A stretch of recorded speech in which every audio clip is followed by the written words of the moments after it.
blaza, unakuaje? Sawa vipi? Budi kabisa. Naona hapo mtandao. Nilikuwa nafikiria hapa naambia. Hiyo bana blaza, mawazo makai sana kichwani kwangu. Unajua mambo haya yanaacha yanatesa sana. Hivi blaza, ushaikuwa kwenye mahusiano? Ilibidi iwe kesho. Sasa mwenyekiti mwenyewe alikuja kuleta zile ambazo alisomea kifunaelewa. Mara akasema tuende 50,000. Kwa mimi nikawa sina kwa wakati huo.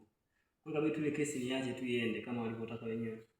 Sasa hapo blaza sikuelewi. Yaani mimi nauliza kwenye masuala ya mahusiano na nitajia mahindi. Vipi umetapeliwa huko ulipotoka? Sasa tufanyeje? Wewe tafuta eka 2 sawa? Mimi nitaanganta balansije nitafute ya mbolea ili share yetu kidogo hata kwenye mavuno tugawane kile ambacho kina make, yani kila mtu anapata 50-50. Kweli kuna watu ambao hivi blaza umebezi sana kwenye kilimo, yani ukaapa mimi sitakuja kumpenda mtu. Ni vyumba 6. Vyumba 6 korido ilikuwa ya 7. Lakini pia ilikuwa ni safe container. Au ulikuwa unataka nani kutafikie kama hivyo? Wewe kufukuzaya kwa mbito. Sema nini brother? Nimepata elimu hapa, haina shida. Umeelimika?